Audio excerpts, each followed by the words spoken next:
Hello दोस्तों, नमस्कार। आप सभी का एक बार फिर से हार्दिक स्वागत करता हूं। बात करेंगे 6 नवंबर के एडिटोरियल सेशन की। और माफ़ी चाहूँगा, आज भी क्लास डिजिटल बोर्ड पर नहीं हो पाएगी क्योंकि मैं अभी भी बाहर ही हूं। तो स्टार्ट करेंगे आज का सेशन। और सेशन स्टार्ट करने से पहले थोड़ी सी जानकारी आप प्राप्त कर लें इस आशीष क्लासेस एप्लीकेशन के बारे में। ये एक एंड्रॉयड एप्लीकेशन है जिसे आप डाउनलोड कर सकते हैं प्ले स्टोर से या फिर डिस्क्रिप्शन में दिए गए लिंक से। यहाँ पर कुछ इस तरीके से आपको पेड कोर्सेज नज़र आते हैं। इन पेड कोर्सेज में सबसे एक इम्पॉर्टेंट पेड कोर्स उपलब्ध है क्लोज टेस्ट एंड पैराजंबल का, जहाँ पर 100 क्लोज टेस्ट एंड 100 पैराजंबल्स आपको प्रोवाइड करवाए जाएंगे। ठीक है, तो इस का खास बात यह है कि जो भी क्लोज टेस्ट और पैराजंबल आपको यहाँ प्रोवाइड करवाए गए हैं या फिर प्रोवाइड करवाए जाएंगे आगे भी, वो सब के सब न्यूज़पेपर से बनाकर ही आपको प्रोवाइड करवाए जाते हैं। ई बुक के सेक्शन में अगर आप जाएंगे तो वहाँ पे वोकैबुलरी की ई बुक आपको मिलेगी। आपको एयरफोर्स और नेवी के लिए पेपर सेट्स वहाँ पर उपलब्ध हैं, वो भी जरूर आप विजिट करें। साथ ही ये वाला जो बैच है अब वेंसडे को स्टार्ट हम करेंगे, जहाँ पर 2 एडिटोरियल्स पर डे आपको मिलते हैं। एक एडिटोरियल यही होता है जो यूट्यूब पर आपको शाम को 5 बजे मिलता है, वही एप्लीकेशन पर आपको लगभग 11-12 बजे के करीब मिल जाता है। दूसरा एडिटोरियल जो है वो आपको रात को 11-12 बजे के करीब प्रोवाइड करवा दिया जाता है। इस प्रकार से 2 एडिटोरियल्स पीडीएफ के साथ यहाँ पर आपको उपलब्ध करवाए जाते हैं। आज का जो एडिटोरियल है उसका टाइटल है अरेस्टिंग अर्नब। बहुत ही आसान भाषा में लिखा गया आर्टिकल है। अरेस्टिंग अर्नब, अर्नब गोस्वामी जो कि रिपब्लिकन टीवी है उसके चीफ एडिटर है ना, रिपब्लिक मीडिया नेटवर्क है उसके एडिटर इन चीफ हैं, तो उनको गिरफ्तार कर लिया गया है, उसी के बारे में आर्टिकल है। तो अरेस्टिंग का मतलब गिरफ्तार करना, अर्नब नाम है, तो अर्नब की गिरफ्तारी, उसी के बारे में थोड़ा सा आपको जानकारी यहाँ पे मिलेगी। तो चलिए विस्तार से पढ़ते हैं। The arrest of Arnab Goswami, जो भी रेड कलर में आपको नजर आ रहा है, ये सब के सब पार्ट जो हैं ये सब्जेक्ट है। तो अर्नब गोस्वामी का जो गिरफ्तारी है, अरेस्ट यहाँ पे नाउन है क्योंकि द के बाद में दे रखा है, तो आर्टिकल के बाद में जो भी शब्द लगता है वो नाउन होता है। तो the arrest of Arnab Goswami मतलब अर्नब गोस्वामी की जो गिरफ्तारी है। अब ये कौन है वो कोमा लगा के बता रखा है कि editor in chief of Republic media network, ये मुख्य संपादक हैं किसके, ये हैं रिपब्लिक मीडिया नेटवर्क के एडिटर इन चीफ हैं। अब ये इज लगा रखा है वो किसको देखकर है, इस अरेस्ट को देखकर है। विदाउट डाउट का मतलब बेशक, इसमें कोई शक की बात नहीं है, इसमें कोई शक की गुंजाइश नहीं है कि उनकी जो गिरफ्तारी है ये एक हाई हैंडेड एक्शन है। हाई हैंडेड एक्शन का मतलब क्या होता है? हाई हैंडेड एक्शन का मतलब निरंकुश होना होता है। हाई हैंडेड एक्शन का मतलब होता है, बहुत ही कह सकते हो कि अगर कोई व्यक्ति आपके फीलिंग्स को केयर ना करते हुए अगर आप पर हावी होने की काम करता है, जैसे ऑथोरिटेरियन देखो यहाँ दे रखा है, डोमिनेंट है, डोमिनियरिंग है, ये डोमिनियरिंग में एम आई आएगा, ठीक है, डोमिनियरिंग है, ये सब इसके सिनोनिम्स हो सकते हैं। तो ये एक हाई हैंडेड एक्शन है, काफ़ी सख्त, बहुत ही कड़ी कार्रवाई है, काफ़ी ज़्यादा मतलब निरंकुश कार्रवाई है। दैट में कंटेन, दैट आ रहा है इस हाई हैंडेड एक्शन के लिए, इसीलिए इसको हाईलाइट किया गया है सब्जेक्ट के रूप में। तो ये ऐसा हाई हैंडेड एक्शन है जो जिसमें कि शामिल हो सकता है क्या, an element of vendetta, vendetta का एक एलिमेंट। वेंडेटा का मतलब क्या होता है? वेंडेटा से मतलब होता है जो भी झगड़ा है या दुश्मनी है, तो यहाँ पे दुश्मनी से अर्थ निकालिए, बिटरनेस, एनमिटी, ये सब हो सकते हैं। वैसे झगड़ा या कलह को भी बोलते हैं। तो वेंडेटा के सिनोनिम फ्यूड हो सकता है, डिस्प्यूट हो सकता है, ऑल्टरकेशन हो सकता है, बिटरनेस हो सकता है, आप यहाँ एनमिटी भी डाल सकते हैं। ठीक है, तो रिपीट कर देता हूँ, कहना क्या चाहता है कि देयर यहाँ पे कह रहा है कि भाई गिरफ्तारी जो है अर्नब गोस्वामी की, जो कि रिपब्लिक मीडिया नेटवर्क के एडिटर इन चीफ है, ये बेशक एक हाई हैंडेड एक्शन है, एक बहुत ही सख्त कार्रवाई है जो कि इसमें शामिल हो सकता है। दैट में कंटेन, अब में मॉडल है इसलिए V0 है, जिसमें शामिल कर सकते हो आप एन एलिमेंट ऑफ वेंडेटा की दुश्मनी निकाली गई है, ऐसा इससे समझ में आ सकता है। There was really no reason, अब यहाँ पे देयर से स्टार्ट आपने किया तो ये इन्वर्जन बताएगा। नो रीजन यहाँ पे सब्जेक्ट है, इसको देखकर यहाँ पे वॉज का प्रयोग है। तो there was really no reason, तो वास्तव में कोई कारण नहीं था टू अरेस्ट मिस्टर गोस्वामी, क्या मिस्टर गोस्वामी को गिरफ्तार करने का कोई कारण था नहीं, और एनी अदर सिटीजन या फिर किसी भी अन्य नागरिक की गिरफ्तारी का सवाल ही नहीं उठता था, फॉर दैट मैटर, उस मामले के लिए। याद रखिएगा, दैट ना हो के अगर यहाँ पे दोज होता तो यहाँ मैटर्स का प्रयोग आप करते, लेकिन दैट दे रखा हो, दिस दे रखा हो, तो नाउन यहाँ पे सिंगुलर आती है। इन अ केस, एक ऐसे केस में दैट हैज़ बीन रीओपन्ड, जिसे, अब दैट यहाँ पे इस केस के लिए आ रहा है, ऐसा केस जिसे कि फिर से खोला गया है, फिर से ओपन किया गया है, after being formally closed, after मतलब बाद में, प्रेपोजिशन लग गया तो आईएनजी लग गया, फॉर्मली क्लोज मतलब औपचारिक रूप से जिसको बंद कर दिया गया है। तो ऐसा केस जिसे कि फिर से ओपन किया गया है बंद किए जाने के बाद, बंद किसने किया था? एक कॉम्पिटेंट कोर्ट ने किया था। कोर्ट मतलब न्यायालय, कॉम्पिटेंट का सक्षम, सक्षम न्यायालय से मतलब है जहां पर हियरिंग हो सकती है किसी मामले की, जहां किसी मामले में कोई अगर न्यायालय कोई डिसीजन ले सकता है तो उस न्यायालय को हम कहते हैं कॉम्पिटेंट कोर्ट। कब की बात है? इन 2019 2019 की बात है।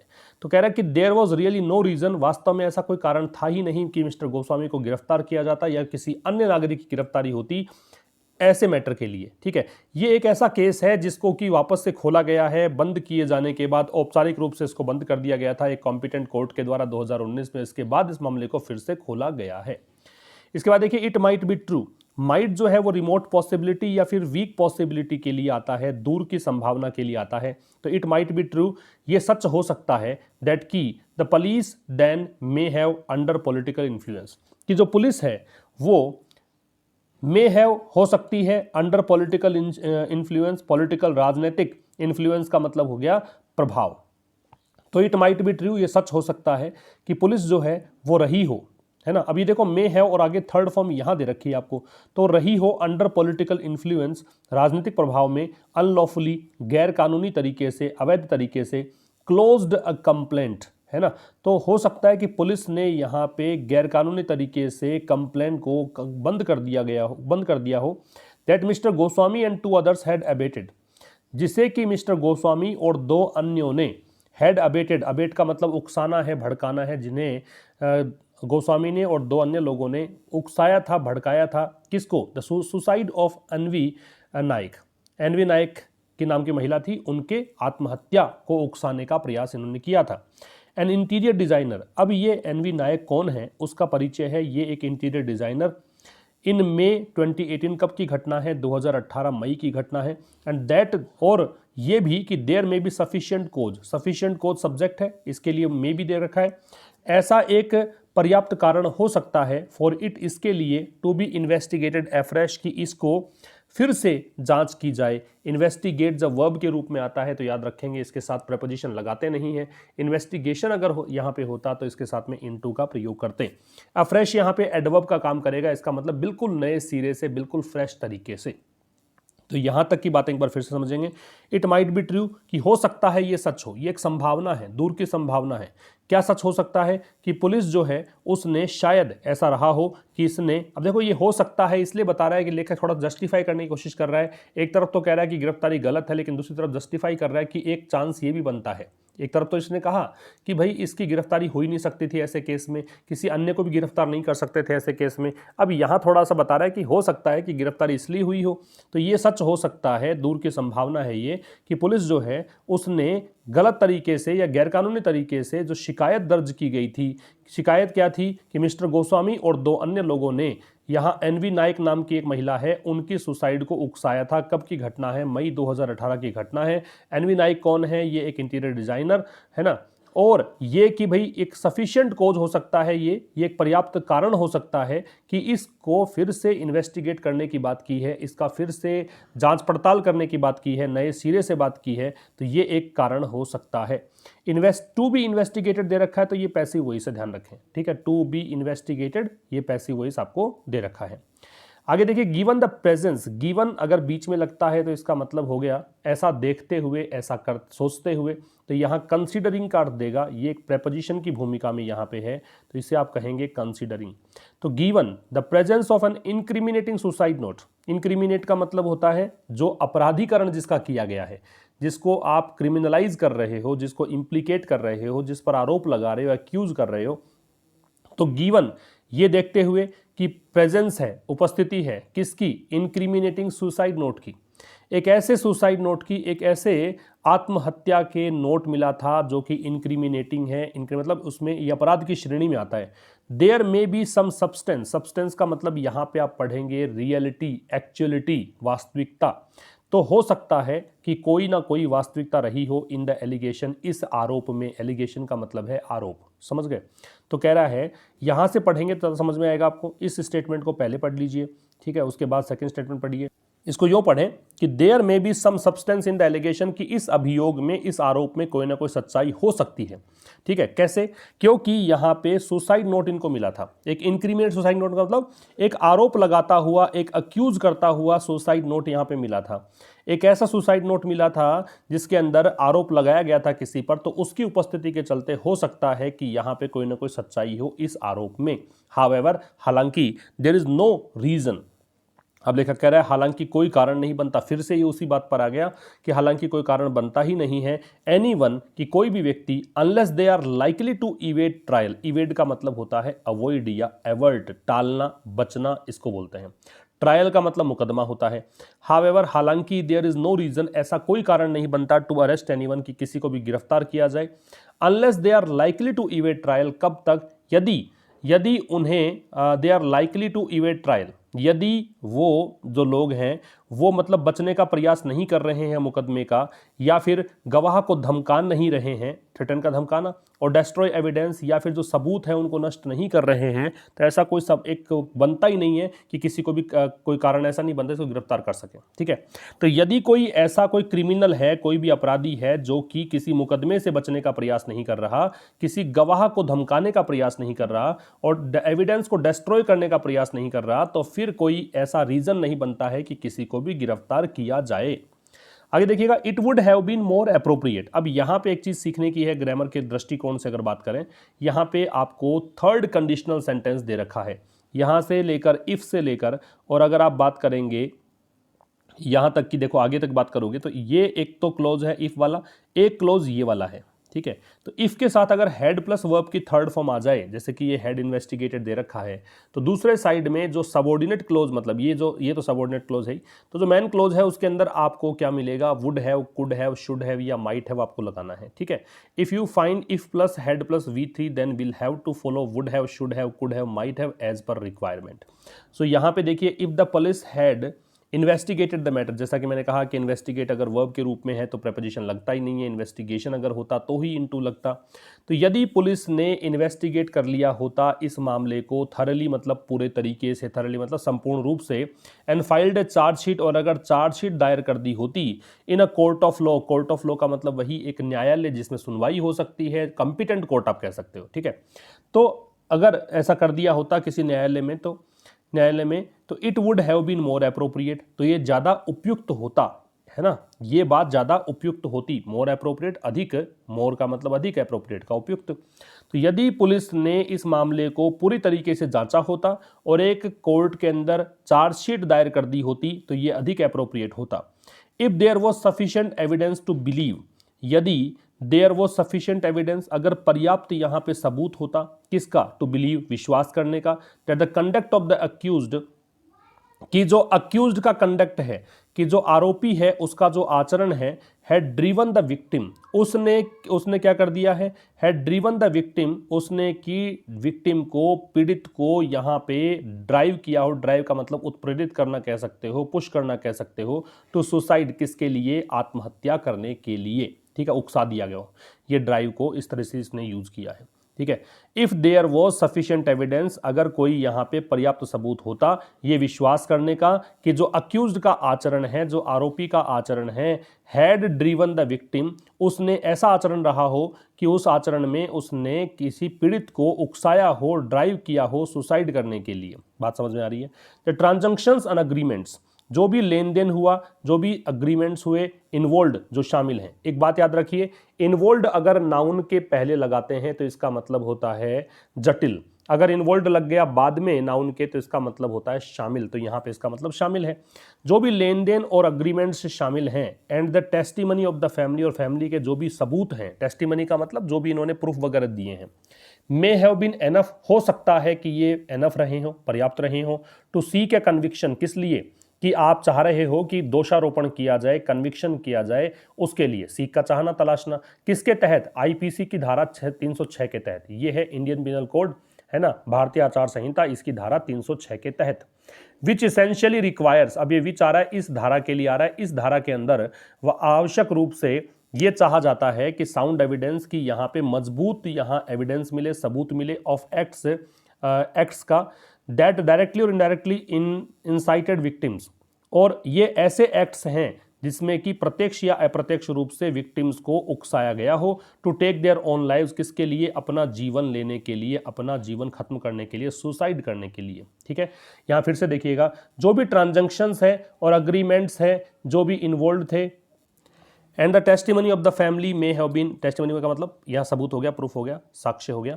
तो कह रहे ट्रांजैक्शन और एग्रीमेंट्स हैं, जो भी लेन देन हुआ, ये जो भी अग्रीमेंट्स हुए, जो भी शामिल थे इसमें, और टेस्टिमनी जो परिवार की है, मे हैव बीन एनफ, हो सकता है कि वो पर्याप्त रही हो। किसके लिए? कि आप जो चाह रहे हो कि आईपीसी की धारा 306 के तहत किसी पर दोषारोपण किया जाए, उसके लिए सब चीज़ें पर्याप्त रही हो। अब आईपीसी की धारा 306 क्या कर सकती है, वो थोड़ा सा डिफाइन किया गया विच लगा के। ये धारा ये कर सकती है कि ये आवश्यक रूप से इसके अंदर आपको पर्याप्त या मजबूत सबूत चाहिए होते हैं ऐसे कार्यों के, वो कार्य जिसने कि पीड़ितों को उकसाया हो, इंसाइट किया हो आत्म हत्या करने के लिए, अपनी जीवन को हरने के लिए, कह सकते हो। Take their own lives, take का लेना, देयर ओन लाइव्स, अपना खुद का जीवन। ओन यहाँ पे इम्फेटिक एडजेक्टिव का काम कर रहा है, जोर दे रहा है किसका जीवन? खुद का ही जीवन। आगे बात करेंगे तो claims by almost all union ministers, जो भी दावे किए गए हैं किसके द्वारा? अधिकांश जितने भी यूनियन मिनिस्टर्स हैं, केंद्रीय मंत्री हैं, उन सभी के द्वारा क्या दावा किया गया है? दैट की मिस्टर गोस्वामीज अरेस्ट, कि मिस्टर गोस्वामी का जो गिरफ्तारी हुई है, बी स्पीक्स का मतलब होता है इंडिकेट करना, है ना, या रिफ्लेक्ट करना, दर्शाना। तो मिस्टर गोस्वामी की जो गिरफ्तारी है वो दर्शाती है क्या? एन अटेम्प्ट, एक ऐसा प्रयास किया गया है। किसका प्रयास किया गया है? थ्रोटल का मतलब गला घोटना, यहाँ पे दबाना कह सकते हो। तो यहाँ पे प्रयास किया गया है मीडिया को दबाने का। हावेवर, हालांकि इन क्लेम्स में, इन दावों के अंदर, अब देखो हैव किसको देखकर लगा? इस क्लेम्स को देखकर हैव है, तो इसमें कोई सच्चाई नहीं है। कारण as it is obviously a case, क्योंकि ये स्पष्ट रूप से एक ऐसा केस है अनरिलेटेड टू हिज वर्क, जो कि उनके काम से संबंधित नहीं है। एज ए टेलीविजन एंकर, किस रूप में? एक टेलीविजन एंकर के रूप में। एट द सेम टाइम, ठीक उसी समय, the manner in which a matter can be reopen, एक ऐसा तरीका जिसके तहत एक मैटर जो है उसको फिर से खोला जा सकता है। एंड द एक्यूज्ड अरेस्टेड, और एक्यूज्ड को अरेस्ट किया जा सकता है। अब आप सोचेंगे कि यहाँ पे तो सेकंड फॉर्म है, यहाँ थर्ड फॉर्म, ऐसा नहीं है। यहाँ इसने कैन बी लगाया और यहाँ पे कैन बी लगाने को इसने उचित नहीं समझा, क्योंकि रिपीट करने से क्या फायदा जब आपको सब कुछ दे रखा है। तो कैन बी यहाँ पे ऑलरेडी है, तो आपको ये मानकर चलना कि कैन बी इसके अंदर भी है। ठीक है। Might have a chilling effect, chilling effect का मतलब किसी को हतोत्साहित करने का एक प्रभाव, एक ऐसा प्रभाव, एक ऐसा इफेक्ट जो किसी को डिस्करेज करता हो। तो हो सकता है कि इसका एक डिस्करेजिंग इफेक्ट पड़े किस पर? बाकी के पत्रकारों पर। अदर के साथ में नाउन है, वो जनरली कैसी आती है? प्लूरल आती है। विद बेटर क्रेडेंशियल्स, वो पत्रकार जिनके पास अधिक अच्छे क्या हैं? क्रेडेंशियल्स हैं। क्रेडेंशियल मतलब नॉलेज मान लो, या क्वालिफिकेशन मान लो, अचीवमेंट मान लो, ऐसा है ना। देन मिस्टर गोस्वामी, किसके तुलना में? मिस्टर गोस्वामी की तुलना में, मिस्टर अर्नब गोस्वामी की तुलना में। एक बार फिर समझिएगा, तो जो भी दावे यहाँ पे किए गए हैं अधिकांश केंद्रीय मंत्रियों के द्वारा कि मिस्टर गोस्वामी की जो गिरफ्तारी है वो यहाँ दर्शाती है कि एक ऐसा प्रयास हुआ है कि मीडिया को दबाने का प्रयास है ना। उन दावों में ऐसा लगता है कि कोई सच्चाई है नहीं। कारण ये है कि वास्तव में ये जो केस है ये उसके इन काम से संबंधित है ही नहीं। टेलीविजन एंकर का जो काम है उससे संबंधित है ही नहीं। एट द सेम टाइम, ठीक उसी समय जिस तरीके से एक मैटर को वापस से रीओपन किया जा सकता है और अपराधी को गिरफ्तार किया जा सकता है, ये जो तरीका है ये हो सकता है कि एक हतोत्साहित करने वाला प्रभाव डाले, किसी को डिस्करेज कर सकता है। किसको? अन्य जो पत्रकार हैं उनको। और पत्रकार कौन से? जिनके पास मिस्टर गोस्वामी की तुलना में अधिक उपलब्धियां हैं, अधिक टैलेंटेड हैं, अधिक नॉलेजेबल पर्सन हैं, उन पर। इसके बाद देखिए तो बी स्पीक और थ्रोटल के सिनोनिम्स क्या है वो यहाँ से देख सकते हैं। ठीक है। There is no love lost. देखो नो लव लॉस्ट के अंदर आप इतना सा पढ़ो, लॉस्ट अगर हटा दो तो समझ में आपको आ जाएगा नो लव, मतलब कोई प्रेम नहीं है। प्रेम नहीं है इसका मतलब आपस में बनती नहीं है, एक दूसरे को पसंद नहीं करते हैं। तो there is no love lost, इसका मतलब है कि यहाँ आपस में पसंद नहीं करते हैं। कौन? हिम एंड द पुलिस, मतलब ये अर्नब गोस्वामी और पुलिस जो है एक दूसरे को नापसंद करती है। इन महाराष्ट्र के अंदर पॉसिबली, संभवतया, ड्यू टू मतलब के कारण, द इम्प्रेशन, किस कारण से? एक इंप्रेशन है, एक प्रभाव है। क्या? That he himself has given about, वो इंप्रेशन जो कि उन्होंने खुद ने यहाँ पे दिया है। किस? वेयर हिज लॉयल्टीज लाइज, जहां की उनकी वफादारी जो है वो निहित है। लॉयल्टीज को देखकर लाई आ रहा है। लाई की 3 फॉर्म्स देखो, लाई होती है फर्स्ट फॉर्म, फिर ले होती है सेकेंड फॉर्म, फिर लेन होती है थर्ड फॉर्म। इसी तरीके से ले होती है फर्स्ट फॉर्म, लेड होती है सेकेंड फॉर्म, लेड होती है थर्ड फॉर्म। ये ध्यान रखेंगे आप। लाई का मतलब पड़े रहना होता है, निहित होना होता है। ले होता है वो रखना होता है, ठीक है। इस प्रकार के ये मीनिंग देते हैं और एग्जाम में काफ़ी बार कंफ्यूज करती चीज़ें। तो यहाँ से लेकर यहाँ तक की बातें एक बार फिर से करें तो ये कहना चाहता है कि वास्तव में दो के बीच में, बिटवीन के साथ में एंड लगता है, ध्यान रखेंगे। बिटवीन प्रेपोजिशन है इसलिए यहाँ पे ही नहीं आया, हिम आया है। प्रेपोजिशन बनना ऑब्जेक्टिव केस लेता है, एक्यूजेटिव केस लेता है। तो कहना चाह रहा है कि वास्तव में कोई आपस में बनती नहीं है। किस किस की नहीं बनती है? अर्नब गोस्वामी की और पुलिस वालों की नहीं बनती है महाराष्ट्र में। कारण क्या है इसका? एक इंप्रेशन है इसके पीछे। कारण की इंप्रेशन क्या है कि वो इंप्रेशन जो कि उन्होंने खुद ने यहाँ पे दिया है, जहाँ पे जहाँ पे उनकी लॉयल्टीज या वफादारी निहित है। It is conceivable. मतलब ये आप धारण करने योग्य, ग्रहण करने योग्य, समझने योग्य, ये मान सकते हो। तो ये बात समझने योग्य है दैट की हिज अरेस्ट में बी एन अनसेवरी एक्सटेंशन। अनसेवरी का मतलब होता है अनप्लीजेंट, जो ठीक नहीं है, जो डिस्टेस्टफुल है, ठीक है। तो उनकी गिरफ्तारी, किसकी गिरफ्तारी? अर्नब गोस्वामी की। अर्नब गोस्वामी के लिए यहाँ पे हिज का प्रयोग है, हिज पॉजेसिव एडजेक्टिव है, तो आगे अरेस्ट जो है वो नाउन है, ठीक है। तो ये बात समझने योग्य है। ये एडजेक्टिव हो गया कि नहीं, क्योंकि ABLE से एंडिंग है, तो जो भी शब्द एबल एंडिंग होता है उसको आप एडजेक्टिव मानते हैं। तो ये कंसीवेबल है कि उनकी जो गिरफ्तारी है वो हो सकता है कि एक अनसेवरी एक्सटेंशन हो सकता है कि एक ऐसा एक्सटेंशन हो। एक्सटेंशन का मतलब हो गया विस्तार, और कैसा विस्तार? एक अनप्लीजेंट विस्तार हो। किसका? ऑफ द कंटिन्यूइंग एक्रीमनी, जो लगातार बिटरनेस बनी हुई है, लगातार जो यहाँ बिटरनेस बनी हुई है। बिटरनेस का मतलब हो गया कड़वाहट, दुश्मनी। किस किस के बीच में? शिवसेना और बीजेपी के बीच में, वो यहाँ पे समझ में आता है, ठीक है। तो ऐसा समझ में आ रहा है कि उनकी जो गिरफ्तारी है वो हो सकता है कि बढ़ती हुई दुश्मनी का परिणाम है, जो दुश्मनी शिवसेना और बीजेपी के बीच चल रही है। याद रखेंगे, राजनीतिक पार्टी जो भी है उनके नाम से पहले द लगता है, तो बीजेपी के नाम से पहले द है और शिवसेना के नाम से पहले भी द है। He already has pending FIRs against him. तो ये कह रहा है कि उनके पास पहले से ही कुछ बकाया FIRs हैं उनके खिलाफ, पहले से FIR चल रही है। किस लिए? For allegedly making inflammatory remarks on air. On air का मतलब टीवी पे मान लो, ठीक है। इन्फ्लेमेटरी मतलब भड़काऊ। किस लिए है? तथाकथित रूप से। एलिजिडली मतलब तथाकथित रूप से, तथाकथित रूप से भड़काऊ बयान, भड़काऊ टिप्पणी करने के लिए टीवी पर उनके पास पहले से ही पेंडिंग FIRs हैं। समझ में आ रही बात? तो कहने का मतलब ये है कि उनके सामने काफ़ी सारी और भी FIRs से निपटना है, उनके खिलाफ काफ़ी सारी FIRs की गई हैं तथाकथित रूप से टीवी पर भड़काऊ बयानबाजी करने के लिए। He is an outspoken critic. Outspoken मतलब ब्लैटेंट, बिल्कुल स्पष्ट बोलते हैं, मुंह पर बोलते हैं, ये है ब्लैटेंट, ठीक है। तो वो एक बहुत ही एक स्पष्टवादी और ब्लैटेंट टाइप के क्रिटिक हैं, आलोचक हैं। किसके? महाराष्ट्र सरकार के। ये बात उनके आप जब सुनेंगे न्यूज़ तो समझ में आपको आ जाएगा, ये कहना चाह रहा है। Besides running down, run down का मतलब यहाँ पे है क्रिटिसाइज करना, आलोचना करना। बिसाइड्स आ रहा है, प्रेपोजिशन है, इसका मतलब होता है के अलावा, के अतिरिक्त। तो इसके बाद में ING फॉर्म है, प्रेपोजिशन बंद ING फॉर्म लेता है। तो besides running down the police in connection with the Sushant Singh Rajput की डेथ की प्रोब। तो एक तो उन्होंने क्या किया था कि वो पुलिस जो कि सुशांत सिंह राजपूत डेथ की जो जांच कर रही थी, है ना, प्रोब का मतलब जांच, उससे संबंधित जो पुलिस थी उनकी आलोचना करने के अलावा, बिसाइड्स रनिंग डाउन, आलोचना करने के अलावा किसकी आलोचना की है? पुलिस की। कौन सी पुलिस? जो पुलिस सुशांत सिंह राजपूत की डेथ की जांच कर रही थी, वो police. He has been taunting, इसके अलावा वो मतलब यहाँ पे मजाक उड़ा रहे हैं। टॉन्ट का मतलब सताना, मजाक उड़ाना, जीयर करना, उपहास करना। किसका? मुंबई पुलिस कमिश्नर का।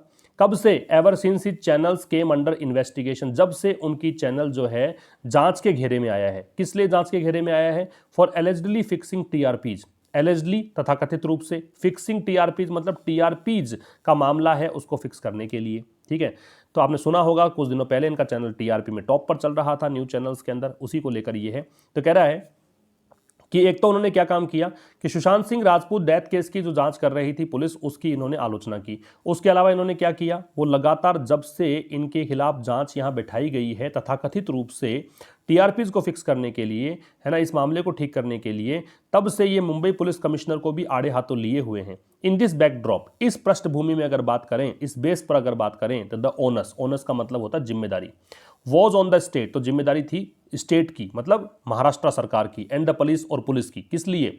टू अवॉइड द इंप्रेशन, कि आप इस इंप्रेशन को अवॉइड करते, इंप्रेशन कौन सा कि एक यहाँ पे माहौल सा बन गया, एक समझ में आ गया सबके कि आप किसका सहारा ले रहे हो। रिजोर्ट टू का मतलब सहारा लेना, कि आप सहारा ले रहे हो किसका, वेंडेटा, वेंडेटा दुश्मनी, कलह, कि आप अपनी जाते दुश्मनी निकाल रहे हो। यही समझ में आ रहा है कि लोगों को दिख रहा था साफ साफ, क्योंकि मुंबई पुलिस कमिश्नर के खिलाफ बोल रहे थे, पुलिस वालों के खिलाफ बोल रहे थे। तो अगर इस आधार पर अगर बात करेंगे तो जिम्मेदारी यहाँ पे राज्य की थी और पुलिस की थी कि वो ऐसे इंप्रेशन को तो कम से कम अवॉइड करती कि वो यहाँ सहारा ले रही है, पुलिस या सरकार यहाँ सहारा ले रही है वेंडेटा का, दुश्मनी का। रन डाउन का मतलब क्या है देख सकते हैं, टोंट का मतलब क्या है वो देख सकते हैं। Mister Goswami as part of his nightly fulmination, fulmination का मतलब भड़काऊ बयानबाजी कह सकते हो, किसी को क्रिटिसाइज करना कह सकते हो। नाइटली का मतलब हर शाम को जब इनका शो आता है तो इनका एक हिस्सा है क्या कि वो लगातार टीका टिप्पणी करते हैं, लगातार आलोचनाएं करते हैं। अगेंस्ट किसके खिलाफ, असोर्टेड एनिमीज, असोर्टेड मतलब क्लासिफाइड, वर्गीकृत, कुछ मतलब विशेष यहाँ पे उनके दुश्मन हैं सरकार के, उनके खिलाफ। इज नोन टू, तो ये जो मिस्टर गोस्वामी है यहां से यहां तक परिचय हो गया, ये इनको जाना जाता है किस रूप में, टू डिमांड द अरेस्ट, की वो गिरफ्तारी की मांग करते हैं, किसकी, किसी की भी। और कौन वो व्यक्ति जिसकी वो आलोचना करते हैं, डिनाउंस का मतलब क्रिटिसाइज करना, जिसकी आलोचना वो करते हैं उनकी गिरफ्तारी की डिमांड ये करते हैं। इंक्लूडिंग जिसमें शामिल है, मैनी बहुत सारे लोग, हु में भी इनोसेंट जो हो सकता है कि निर्दोष हो, and has been accused of hate mongering, और ये आरोपी रहे हैं। हैज बीन अक्यूज्ड, आरोपी रहे हैं, अक्यूज्ड के साथ में क्या लगेगा, ऑफ लगेगा। किसके आरोपी रहे हैं, हेट मॉन्गरिंग, नफरत फैलाने के आरोपी रहे हैं। किस नाम पर, in the name of journalism, पत्रकारिता के नाम पर। ठीक है, तो मिस्टर गोस्वामी अब यहां से यहां तक की बात करें तो इनको आदत किस चीज की है कि ये हर शाम को अपने शो के जरिए क्रिटिसाइज करते हैं, किसको, कुछ वर्गीकृत, कुछ क्लासिफाइड एनिमीज हैं स्टेट के, सरकार के, उनके खिलाफ ये ऐसा टिका टिप्पणी करते हैं। अब आगे देखो, मिस्टर गोस्वामी को जाना जाता है किस रूप में कि वो किसी की भी गिरफ्तारी की डिमांड करते हैं। कौन वो व्यक्ति जिसकी भी वो आलोचना करते हैं। अब इसमें कौन कौन शामिल है, उसमें शामिल है वो सारे लोग, बहुत सारे लोग जो कि निर्दोष हो सकते हैं, है ना। और इनको मतलब आरोप लगाया गया है, इन पर आरोप है किस चीज़ का कि ये यहाँ नफरत फैलाने का काम करते हैं, किसके नाम पर, पत्रकारिता के नाम पर। हावेवर, हालांकि, he should not be held to his own low standard, हालांकि उनको होल्ड नहीं किया जाना चाहिए to his own low standard, जो उनका खुद का निचला स्तर है वहां पर आपको नहीं जाना चाहिए। कहने का मतलब ये है जो भी उनका निचला स्तर है, खुद के जो लो स्टैंडर्ड्स है वहां पर उनको होल्ड नहीं किया जाना चाहिए, वहां पर नहीं जाना चाहिए आपको। If pre trials arrest are not necessary, तो कह रहा है कि यदि मुकदमे से पहले की गिरफ्तारियां अगर आवश्यक ना हो तो दे शुड बी अवॉइडेड, तो उनको उन गिरफ्तारियों को रोका जाना चाहिए। ठीक है, ये पैसिव वॉइस है। स्पेशली, विशेष करके, if they could be seen as politically motivated, यदि उन गिरफ्तारियों को, उन अरेस्ट को देखा जा सकता है किस रूप में, राजनीतिक रूप से प्रेरित। अगर आपको लगता है कि वो गिरफ्तारियां राजनीतिक रूप प्रेरित है, सबको पता लग जाता है कि राजनीति का हिस्सा है, जाति दुश्मनी निकाली जा रही है, तो उनको होने से रोकना चाहिए, बचना चाहिए उस चीज से। तो ये था आज का आर्टिकल दोस्तों। रिवीजन की बात अगर करें तो टॉन्ट शब्द है, टॉन्ट का मतलब होता है जीयर, उपहास करना, मजाक उड़ाना। अनसेवरी का अनप्लीजेंट होता है, ठीक है, जो अच्छा ना लगे, डिस्टेस्टफुल। बी स्पीक का मतलब इंडिकेट है, रिफ्लेक्ट है, दर्शाना है। अबेट का मतलब उकसाना है, तो प्रोवोक है। एंड वेंडेटा का मतलब स्ट्राइफ है, झगड़ा है, कलह है, ये दुश्मनी है।